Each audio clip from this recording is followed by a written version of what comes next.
My life changed the second I walked out that door. The doctors gave me a diagnosis. They gave me a treatment plan. I chose a different path. I walked out of that hospital, got in my car, and I didn't look back. This is the story of what happened next. Before all of this, my life was predictable. Honestly, it was built on checklists and 5-year plans. I had the good job, the nice apartment, the carefully selected group of friends. My entire identity was wrapped up in my achievements. I was an athlete, always strong, always pushing forward. I was crushing it in my career. Full speed ahead, you know? I had this story running in my head that as long as I worked hard enough, I could have anything I wanted. My body was just a tool to get me there, something I could count on without a second thought. Life felt like a straight line, a climb to a summit I had meticulously mapped out. I measured my days by productivity and my worth by my progress.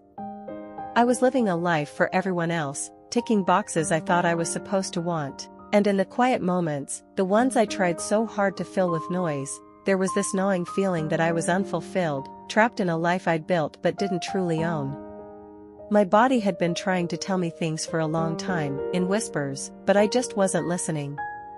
Those whispers became a scream in a sterile, white room that smelled of antiseptic. The doctor's words were calm, but they felt like bombs going off in the quiet. He pointed to charts and MRI scans, to an abnormal spot, a demyelinating lesion. Words like degenerative, chronic, and unpredictable started echoing off the walls. He talked about treatments, managing symptoms, and a new reality I had to accept. I remember just staring at his mouth moving, the sound blurring into a dull hum. The color seemed to drain from the room. It felt like my life was cracking into 2 pieces, before and after. My whole identity, the one I'd worked so hard to build, just started to crumble. The athlete, the high achiever, the woman who was always in control, who was she now? I was being handed a script for a life I did not want, a role I refused to play. The doctor slid a glossy brochure for a support group across the desk. A smiling woman was arranging flowers on the front. I felt this hot surge of defiance in my chest. It wasn't just sadness. It was anger. I was angry at my body for what felt like a betrayal, and I was angry at this pre-written story of sickness I was just supposed to accept.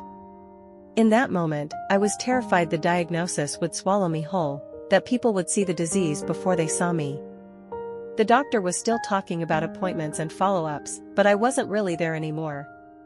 A decision had already formed in my mind, a choice that came from my gut, not my head. I stood up, my chair scraping against the floor. I didn't say a word. I just walked out of his office, down that long, sterile hallway, past the pitying looks from the nurses, and pushed open the heavy glass doors of the hospital. The city air hit my face, and it felt real. I didn't go right back to my car. I just walked for hours, with no idea where I was going. My old life felt like a ghost next to me, whispering all the things I should be doing. * Go back. Schedule the appointment. Tell your family. Be responsible, *. But with every step I took away from that hospital, another voice got louder. A voice I hadn't heard in years, the part of me I'd silenced with ambition. It was asking a different question: what if this isn't an ending?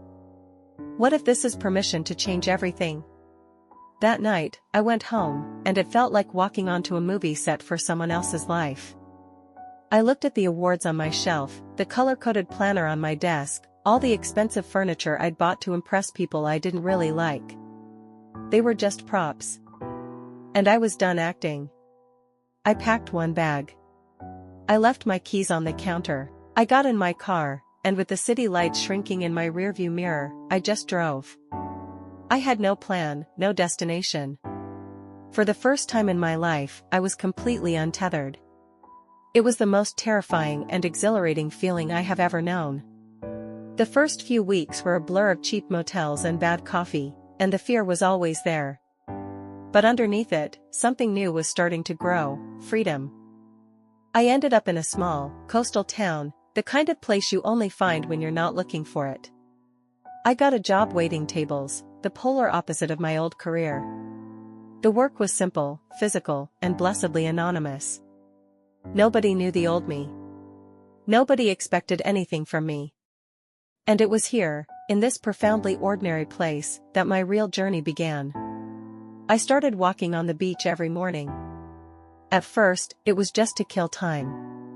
But then, I started to actually notice things, the way the light hit the water, the patterns on a seashell, the cold sand under my feet. I felt present in my own life for the first time. The real turning point wasn't some big, cinematic moment. It was quiet. I was sitting on the porch of the tiny room I was renting, watching a storm roll in over the ocean. My body was aching. The numbness in my legs was that familiar, unwelcome hum. The fear, which had been a low-grade fever for months, suddenly spiked. All the what-ifs came rushing back. Asterisk, what if I made a huge mistake? What if I'm just running from something I can't escape, star? I closed my eyes, and instead of fighting the feeling, for once, I just let it be. I stopped calling the sensations symptoms and just felt them. The tingling, the weakness, the fatigue. I started to think of my body not as something broken, but as something that was simply mine. I realized this journey wasn't about finding a cure, it was about finding a way to live. In that moment, watching the storm, I knew I had been at war with my body. I decided to call a truce. It wasn't about giving up or rejecting help. It was about taking back control and finding a way to live that felt right for me. It was about starting to listen to my body, to nourish it, to rest it, not as a treatment, but as an act of kindness. That shift changed everything. From that day on, I started piecing my life back together, not according to some master plan, but organically. I joined a local pottery class, and the feeling of shaping clay with my hands, creating something tangible and imperfect, was more satisfying than any promotion I ever got. It was there I met a retired art dealer who saw something in my work I couldn't see myself. He didn't talk about sales, he talked about the brutal honesty of my pieces and encouraged me to share them at a town art fair. My first instinct was to refuse. I wasn't doing this for an audience. But I realized that sharing my work wasn't about seeking approval, it was about connecting, about showing the beauty in broken things. A local blog wrote about my art. An online gallery asked to feature it. Suddenly, the work I was doing to heal myself was resonating with thousands of people. And that's how it happened. This simple, quiet life I'd built led to a level of success the old me, with all her plans, could never have engineered. It wasn't about the money, which became more than I could have imagined. It was the proof. When I stopped chasing a life for everyone else, I created something far more valuable. My physical symptoms, while still there, lost their power when I was flowing with creativity instead of drowning in stress. My story is just one story, and it is absolutely not medical advice. Finding the right professional medical support was a critical part of my journey.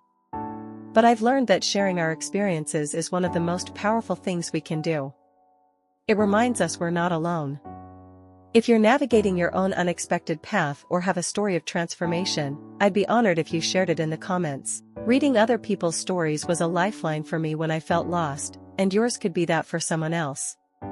Let's build a community here, based on honesty and shared experience. And if this resonated with you, consider subscribing to follow along as I continue to figure out what it means to build a life from the heart. I never went back to my old life. The woman who walked out of that hospital. I barely recognize her now. My life today is quieter in spirit and a million times more meaningful. I learned that real purpose isn't waiting for you at some summit, it's in the messy, beautiful, unpredictable process of becoming who you were always meant to be. I was so busy trying to earn my worth that I never stopped to create it. The diagnosis didn't end my life. In the end, it led me to a new one, more abundant and authentic than I could have ever dreamed.